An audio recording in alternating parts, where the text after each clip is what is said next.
When I first found out, I said, Aymen, why don't you just get a normal bike? Just get a bike. Why are you putting yourself through such a faff to saw a bike in half and then create the whole front end again all by yourself? Welcome. Do you even know what you're doing? It's bonkers. It's just bonkers. One up or one. Where do you want me to start, from the beginning? Or from the beginning?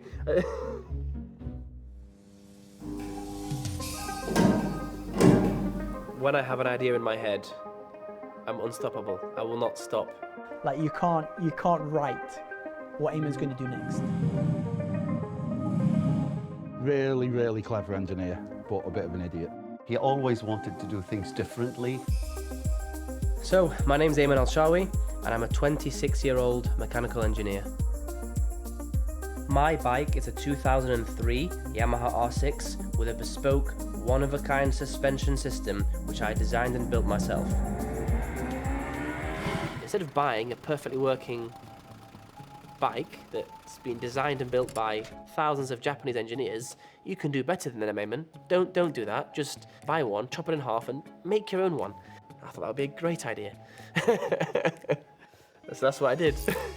So typically you've got suspension forks as a suspension, but instead I've got a set of rigid links. So you've got your upright here, and you've got two suspension wishbones in here, which through this pull rod here, down at the bottom, actuates that suspension spring underneath the bike. My favourite presents were always Lego. You know, my mum and dad would buy me Lego, and I had a Lego pirate ship, actually. That was my favourite toy for sure. I think when we were probably around 6, 7 years old, it was the day before Eid, and he desperately wanted this Lego pirate ship that he knew Dad had bought for him. And Dad had put it in the top cupboard in his bedroom. You know, the night before, he's like, I want this pirate ship, I want this pirate ship, and screamed the house down to get his pirate ship. So down comes the pirate ship, and he's just there, fully focused on building this pirate ship after having been absolutely screamed at. But it was just the fact that he didn't care about anything else. He just wanted to do this project and build this ship. He was very difficult to control and manage. He always wanted to do things differently. He wanted to get his mind busy all the time. Even small toys and whatever, that he just wanted to break it and do something different.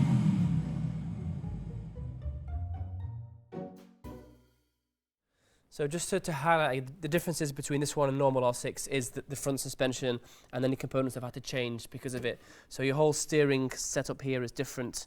The frame is obviously different because it's been sliced here and it's been modified with new mounting points welded on for the new suspension. We've got a new fairing stay here for the fairing, new wishbones, new upright to take the brakes and carry the wheel. We've got a brand new exhaust around the suspension, as well as a brand new radiator. So when I was doing my GCSEs, I was a bit lost. I didn't know what I wanted to do in life, and it wasn't until I really stopped and thought about it. I thought, well, what do I love? And what somebody once mentioned to me was, you can buy these little nitro cars. So they're like small-scale cars, but they use a lot of basic concepts from the bigger cars. So I bought a kit of one of those and started building that over the summer. And as I was building it, I would learn about how things work. Okay, so this car's got a double wishbone suspension system. Okay, what does that mean? I can adjust the toe angle of these wheels. What does that control? How does that change the way this remote control car steers? And from there, I started learning more and more about how this model car worked. And while I was learning all this information, as a budding 17-year-old, I thought, oh, I can make money from this, of course. So I made an app on the iPhone App Store called How Cars Work. He was just fixated.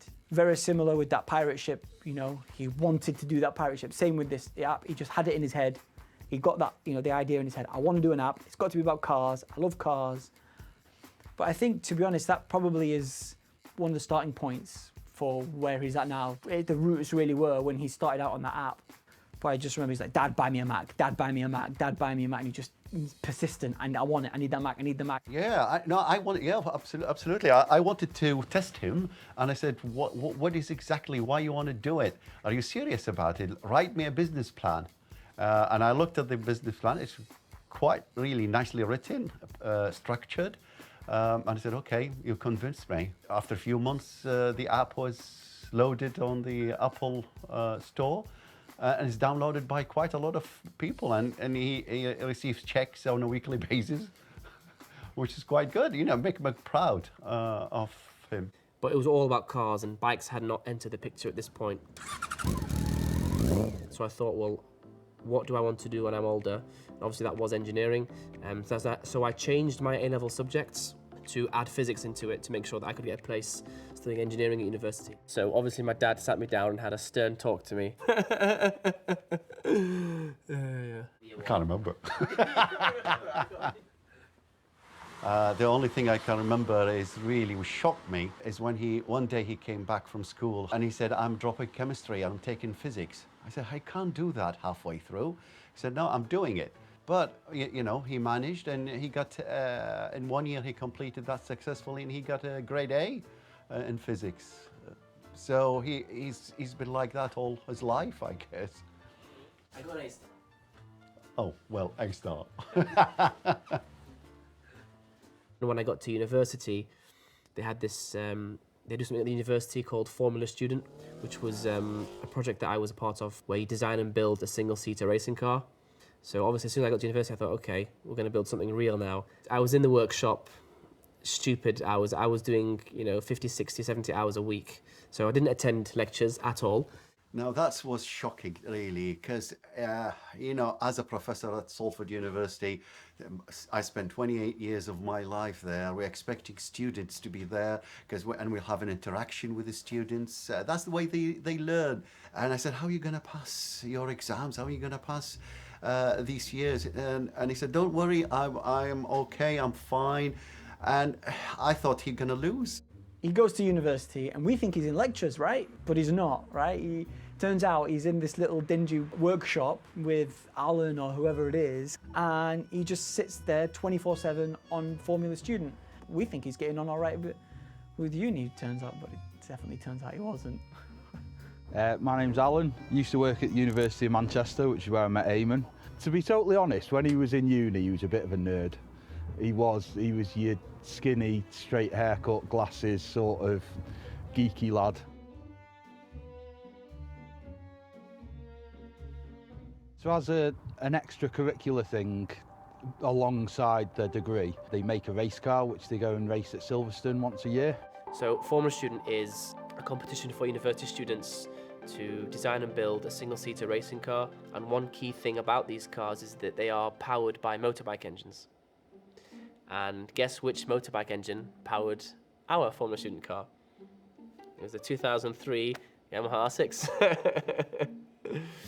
which is this engine right here. So based on familiarity, it was a good smart starting point. I may or may not have thought, actually, there are parts I can nick in case I don't have anything, maybe tools. Because we had the full workshop set up for it. I mean, if there was anything that I needed, it may or may not have been available and convenient to me. I'm not saying that I did take anything, but borrowed. So Formula Student for me, an absolute disaster. I'd put literally my blood, sweat and tears into this project for 3 years. I did way over 50, 60 hours a week. I was working weekends. I was the team captain, so I pushed it harder than anybody else did. So obviously when you get there, and you put all that time, all that effort into something, and it kind of fails, yeah, I think devastated would be a bit of an understatement. If I remember rightly, he went with the team. The car didn't run, or it got up a lap round and then it stopped. I can't remember exactly, but I do remember when he came back and he was really angry. And I remember he said, all that time wasted. You know, I wasted all that time. All we had to do is get it ready. When he was younger, he would, whenever he was angry with something, there and then in the heat of the moment, he didn't know what to do. He was like, I'm really annoyed, this thing's not working. And his default was, I'll grab my glasses and he'll just smash them in half. He breaks his glasses every week because he'd get mad because things are not being done. Then he got to the optician and the optician said, oh, not you again. At no point did I question my love of engineering based on the results of the Formula Student competition. He's very optimistic, extremely optimistic. I learned so much. All my engineering knowledge came from Formula Student. My engineering confidence came from Formula Student. But that's when I moved on to different things. I thought, well, what was good about Formula Student? And what was good was I enjoyed it. So I remember very, very well, I was talking to my friend Alan. I was explaining to him how much I loved the idea of having this engine right behind you. And he said to me something along the lines of, do you know what's better than having an engine right behind you? And I was like, what? How could you get better than that? You know, imagine racing on a racetrack with this engine screaming right behind you. And he said, well, you could sit on one. And as he said that, it's like something clicked in my head. And I was like, oh yeah, I can sit on one, can't I? From then I thought, wow, I need one immediately. So from then, I think I went back to the office straight away and started looking at these motorbike videos and things. It was like he needed something extra in his life, which is where we came into the whole bike idea. When he finished university was when he actually started puberty as well. So when he make a decision, he just go for it. He takes risks. Oh, no, he is an idiot. No, let's not be around the bush, right? He is an idiot, right? Next thing I know, he's kind of developed this suspension idea for a bike, and he'd asked for my help. One of the things I love about Alan is he's a very, very supportive friend, and he's very much an advocate of doing things. So a common thing he'd say is just do a thing. You just stop thinking about it, just do it. I just thought it was awesome. So I bought, I said a frame. A couple of weeks later, I also then bought the actual R6 itself that I was going to use, which I didn't know how to ride, didn't know how to handle. I didn't know anything about it really, except that I thought it was really cool, really awesome. I never knew he bought a Superbike. What I knew was that he has half a bike. Why he has half a bike, I have absolutely no idea, but he has half of a bike. He doesn't really tell us what he's doing, right? So I think, okay, he's got half a bike, don't think much of it, right? He worked on Formula Student, he wants to do something similar, so he's bought half a bike and he's just gonna put it together. Just the mechanical stuff. He's not interested in getting on the bike and actually riding it. Nobody in my family, extended family or otherwise, has ever had or ever touched a motorbike. It's just so foreign to our family. When he mentioned it to me, I said, I'm not gonna give in this time. This is ridiculous. So I just ignore him once or twice and trying to change the subject, but he persists. And I said, okay, what are you gonna do with this powerful machine? He kept asking if I was gonna ride it. And I was like, oh no, don't worry, Dad. I'm not gonna ride it. It's just an engineering project. Don't worry about it. I'm not gonna ride it. I had the full intention of riding it. You know, as parent, as I said, really we want to motivate him. We want to encourage him and create the environment for him to do what he wants. And he bought the bike.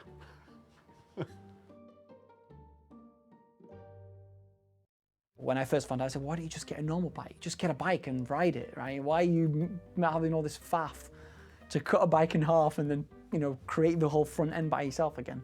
But, he never came to us and sort of said, I'm buying a Superbike. Because we never would have approved, We never would have approved if he said, I'm going to buy a Superbike now. Is that okay? We said, no, you idiot. You're not buying a Superbike. You're crazy. You get yourself killed. And that's, just culturally, really, someone on a bike, an absolute muppet. I mean, in Arabic, you call him ahmar. That's donkey, right? Yeah, that's donkey, yeah. I remember Aymen telling me, while we were designing it all, that theoretically his suspension design, if you learnt to ride on it, it'd be far more advanced than normal fork design. So if you think of a normal fork, the angle of the forks are like this. So as you brake a lot and the bike dives, the wheelbase gets a little bit shorter, and that changes the handling characteristics of the motorbike. Whereas in my suspension, the wheel goes vertically upwards and downwards instead of along that same trajectory that you would have with forks. So in theory, it's therefore more stable. Engineers come up with crazy ideas all the time, and it's Aymen.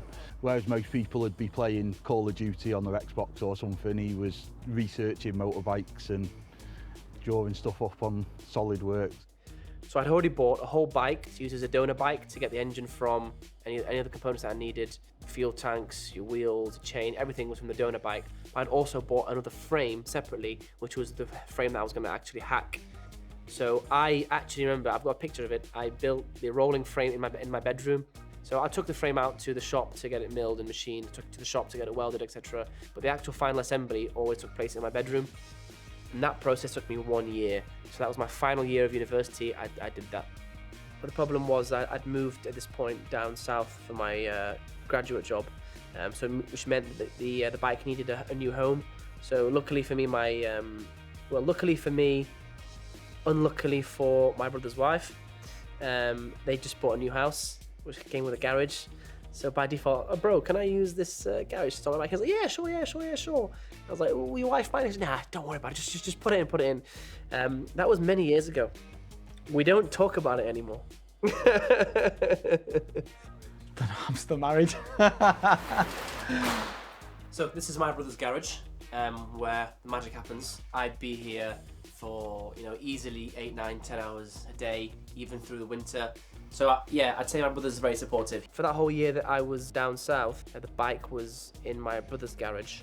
The problem with it was that I'd excluded myself from a lot of social events, so I missed out on a lot of stuff because I was just so obsessed with this bike. It's the only thing I had in my mind. We have a weekend, somebody invites me for a barbecue or a night out, whatever, and my answer is sorry, no, I can't. I have to go to Manchester. I have to finish this bike. I'd get grief from my friends and my family when I came back to Manchester because I wouldn't see either of them. Especially my mum. So you come all this way. I was like, Mum, I haven't come for you. I've come for the bike. You know that. I love the bike more than I love you. What? No? Then he told me what he wants to do. He said, well, I'm going to rebuild the suspension. I said, well, that's really good because he's a mechanical engineer. He's engineering. He has a very strong engineering mind. I said, yeah, that's a good idea. So he started building it, but this is not the issue. The issue became when he says, I'm going to test it. I said, hold on. You're an engineer. You are not a test driver. Slowly over time, you realise he spent all this time and this effort on this bike. There's no way in hell he's not going to learn to ride it. So it wasn't until he'd spent an absolute fortune on parts from China and bought the bike and stuff like that I found out that he'd never rode a motorbike before in his life. He said, look, you're going to put that bike in on the truck. Anything could happen to that bike. It's your bike, it's your design. He said, no, it works fine. I did it myself. I said, yeah, but still, there's a huge risk. Still the infinities. Whoops. Oh, God. Balls! I kind of felt a bit responsible.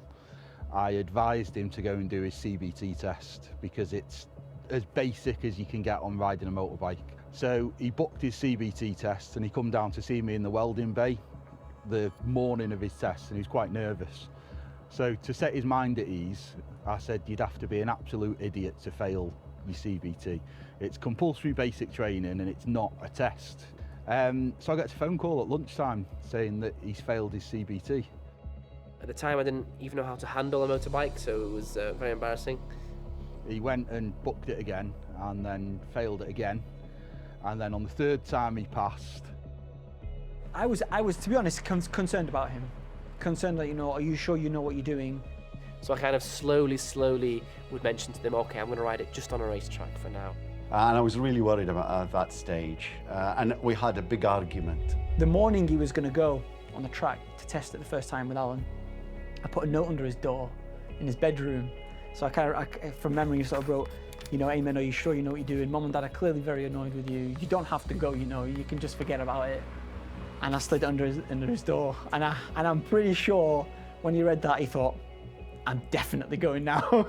I remember I had booked a track day in Anglesey circuit. So I went out of my way to go all the way to Anglesey to watch him doing his track day. I'd worked the whole year out, slogging off all my weekends, so I was so happy to finally test it. But one problem that I noticed was that I wasn't getting any oil pressure. And I kept telling myself that, the reason it's giving me zero oil pressure is surely because, it's not properly warm yet. Once I get it right on the track, it'll be fine. And I think I did 3/4 of a lap and the bike just stopped. So I got there as he was coming off track and he didn't get it running again. He'd managed to seize it because he didn't do his oil pickup properly. And it wasn't until I got home I took some of the covers off. I'd found pieces of metal inside. I thought, oh dear, what's happened here? And then there was loads of metal and loads of loads of pieces that shouldn't have been in the oil. Now, interestingly, this part you see here is the engine sump that I redesigned. When I first took this bike out, that's when I actually scrapped the engine because I missed a part on the internal design of the sump for the oil pickup. And the result you can see right here, which is a scrapped engine. So that's a good £600 in the bin. Devastated would have been an understatement. I remember driving home with this broken bike and thinking to myself, I've spent all these weekends, I've sacrificed so much just to get this bike working, and for me to actually arrive there and find that it didn't work and that I'd broken it, and it was a huge setback. And I don't cry, yeah, but I may have shed the odd tear on that drive home. It was devastating, you know. But that was the point at which I realized that I should take a break from designing and building. Honestly, I did just want to quit. You know, my heart would just want to say, Aymen, stop it, just quit. I can't do this, it's too difficult. You know, I was new to this hobby, and like I said, I didn't have any experience at all when I was younger. It wasn't anything that I was brought up with.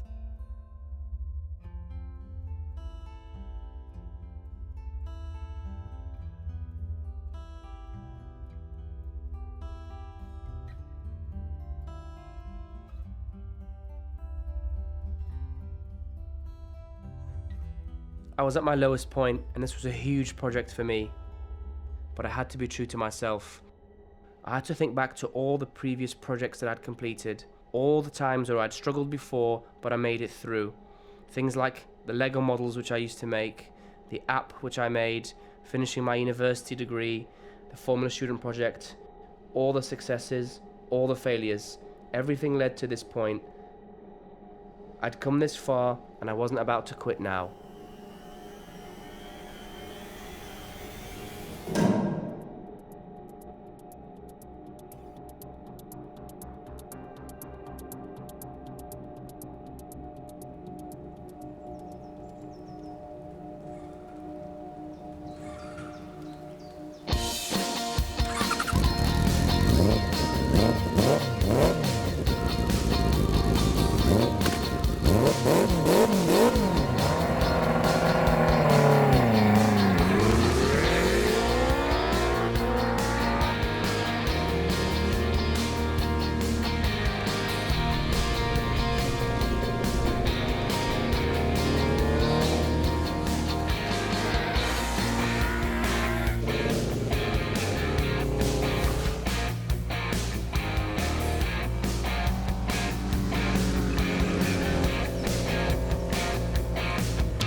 It's an incredible achievement.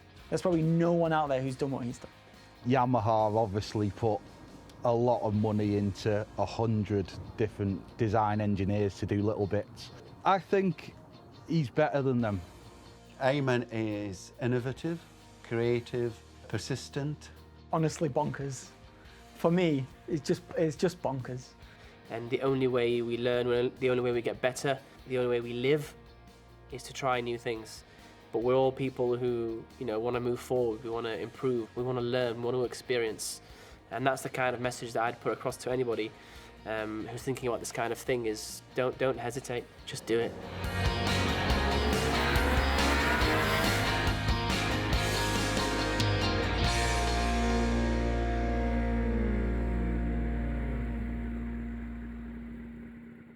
There was a massive sense of achievement when I'd finished the bike. You know, once I'd actually taken it on track and I'd seen some of the photos that the photographer had taken, I was like, yeah, all right, I'm happy with this now. And he did it with Alan, and it was really safe.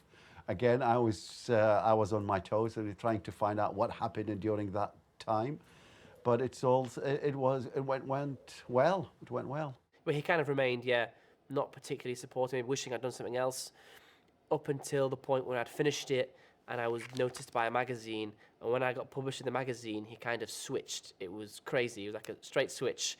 And he then suddenly became super proud dad. And he would tell everyone who came into the house, have you seen my son? Have you seen my son? You know, we were proud to show it to people. Says, look what Aymen has done. Now we can trust you. But he still keeps telling me to sell it. Oh yes, definitely get rid of it. What next?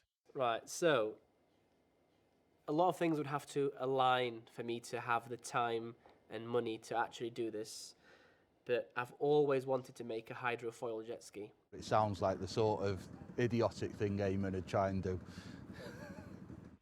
Do you know about the hydrofoil jet ski idea? Gosh, no. Okay. What's that? You don't know what Aymen's going to do next. You just don't know. Have you heard about the hydrofoil jet ski? The what? No, I've not. No. Maybe you can enlighten me.